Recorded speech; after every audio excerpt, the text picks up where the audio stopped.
To miss my previous coverage on the iPhone 6 and 6 Plus, check out my channel or the annotations on the screen now if you're on the desktop version of YouTube.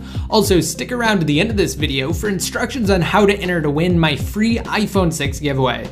Now, without any further ado, to start, there are a lot of similarities between these phones, including their second generation 64-bit A8 chip and M8 Motion coprocessor. I'll get back to those later though. Touch ID for securely unlocking and interfacing with apps that are built with iOS 8's new Touch ID API. Keep in mind though, none of the apps have access to any of the fingerprint data that's both encrypted and stored locally on a part of the A8 chip called the Secure Enclave.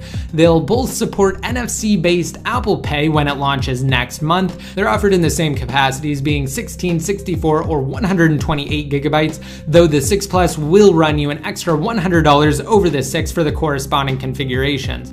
The design is virtually identical aside from the massive size increase and the minute thickness increase on the 6 Plus. Both have Touch ID enabled home buttons on the front. Directly below that, on the bottom from left to right, we have the headphone jack port, microphone, lightning connector port for data transfers and charging, as well as the speaker grill. Over on the right hand side, we have the power and lock button, which previously on all iPhone models was situated on the top. Now instead, where it would have been from the original iPhone to the iPhone 5S, we have nothing. Over on the left hand side of the device, you'll find the volume rocker accompanied by the mute toggle switch. Also, the front facing FaceTime HD cameras are identical, though they do capture 81% more light than their predecessor. And the rear facing 8 megapixel iSight cameras are mostly the same, and you won't be able to distinguish between shots taken on the 6 or the 6 Plus, though they will differ when it comes to autofocus with Apple's new Focus Pixel technology, and even more significantly when it comes to the 6 Plus's exclusive optical image stabilization capabilities. For more on the camera, I created an in-depth comparison that I highly recommend watching. It can be found on my channel or again on the annotation that's on the screen now if you're on the desktop version of YouTube. Aside from the glaringly obvious size difference and the significantly less noticeable 0.01 inch or 0.2 millimeter increase in thickness from the 6 to the 6 Plus, seriously, you won't even notice it.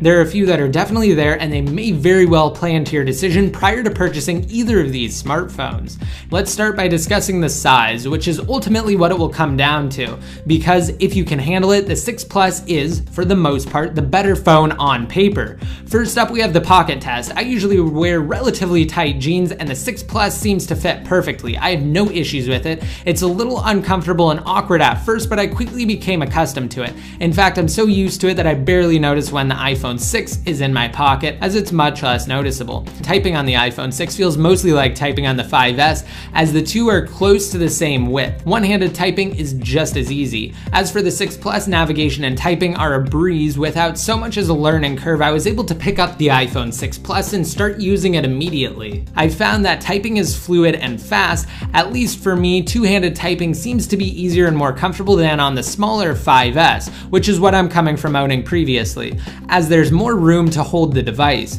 Now, one-handed typing is a bit harder, but it is possible when adjusting the grip. Back to the navigation aspect of things though, I found that it's still very simple, especially when using assistive touch, which can emulate the home button, enabling the user to hold the iPhone toward the middle of the display while still having access to the button and simultaneously allowing for a greater range of on-screen control. Again, the same applies for typing. That's why I was able to type with one hand earlier after adjusting my grip. They both support what Apple calls reachability as well, where the entire display slides down, making it easier to access the top. But I found that by simply using assistive touch and holding the 6 Plus in the middle, it's not needed, and it appears as though neither are on the iPhone 6.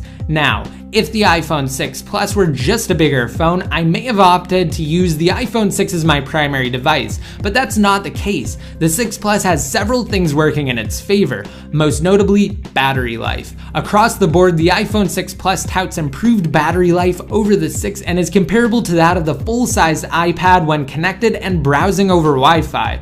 I found that I'm almost always able to get through the entire day without charging halfway through, like I always had to do do with the iPhone 5S. But the iPhone 6 doesn't quite make it all the way. In fact, the 6 Plus is so good that recent benchmarks show that it outperforms almost all flagship Android phones, and a lot of it has to do with the optimizations Apple has made to the A8 processor, which I'll get to soon.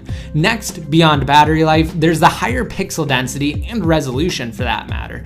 The 6 Plus has a 1920 by 1080 display at 401 pixels per inch or PPI, compared to a 1334 by 750 display at 326 PPI, so we have a significantly higher pixel density on the 6 Plus. Both phones are sRGB with dual domain pixels, meaning color representation is as close to accurate as it can be, there's no distortion or oversaturation, and the viewing angles have been increased drastically. Also, in light of the 1080 display, movies simply look better on the 6 Plus, games feel richer, and the overall experience is more immersive. It's interesting because I've never enjoyed larger size phones in the past, and I've used my fair share, mostly Samsung's Note series, and a lot of that has to do with iOS and the design of the phone. Don't get me wrong, there's nothing bad about the Note phones or larger Android-based smartphones, but there's something about an iPhone that you can't truly appreciate until you use one for an extended period of time, and the 6 and 6 Plus are no exception. They're honestly Apple's best smartphones yet. Onto the camera, as mentioned before, they're both great, pictures are incredible, and Apple's focus pixel technology really works.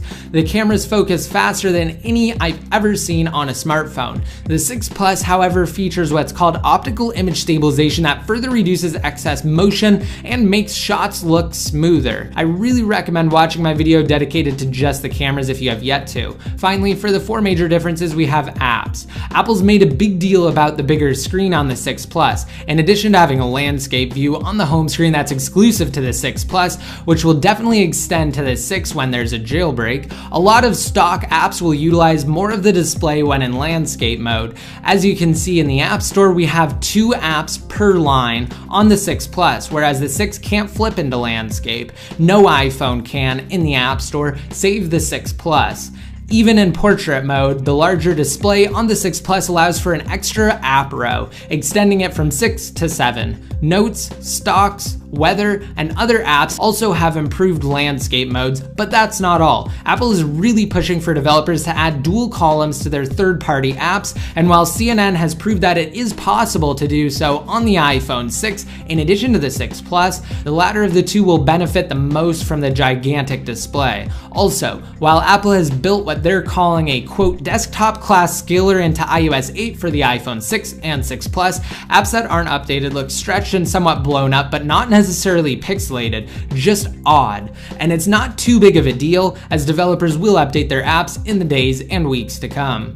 Also, one minor thing I found that when comparing the two via Geekbench, which is a benchmark tool that takes into account various performance aspects, the iPhone 6 actually scores slightly higher than the 6 Plus. Now this can likely be attributed to one of two things, or even both. First, the 6 Plus has a significantly higher pixel density, while also having a bigger display overall, causing more of the processor to be allocated to pushing the pixels to the display. Second, the battery life. Apple mentioned that a lot of the performance on both devices can be attributed to the CPU. It's certainly possible that Apple has made additional enhancements on the 6 Plus to achieve the device's battery life. They also use the same exact processor, but the 6 Plus has to work even harder with the bigger display. That being said, the difference is minor, and due to how iOS functions, said difference is trivial, as apps can't make full use of the system resources anyway, which also ties into the incredible real-world performance of both devices, even though they merely have 1 GB of RAM. In fact, the 6 and the 6 Plus easily beat all major Android smartphones at the moment for their Geekbench single-core scores, and most for the multi-core. But again, that's nowhere near as important as usability and fluidity in real-world situations. The 6 and 6 Plus seem to perform perfectly. Also, as a couple concluding notes, both cameras protrude slightly and extend beyond the rest of the housing, making it somewhat awkward without a case. That being said, it's nothing too significant and has allowed Apple to create the best designed iPhones yet. I'm a huge fan of how gorgeous the devices look with their fully rounded aluminum enclosures that curve up to meet the rounded edges of the display cover. One thing that I'm not too keen on, however, is the repositioning the power and lock button on the 6 or the 6 Plus. Personally, I feel that I'm more inclined to mistakenly press it, and I wish Apple would have left it on the top. I can see why they moved it though, as most wouldn't be able to access it on the 6 Plus if it were on the top, but I would have preferred that the button have stayed in its original position. Other than that though, these two phones are incredible and you can't go wrong with either.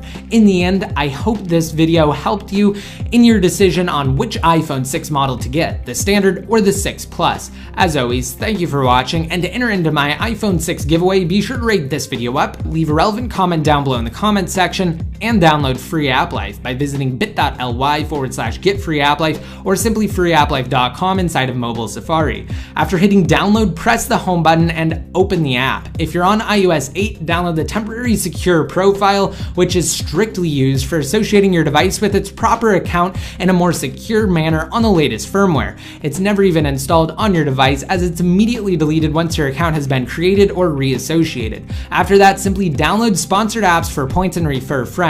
Each download and each referral counts as one entry. Points from downloading sponsors can then be used for various prizes, including paid apps, gift cards, and electronic devices.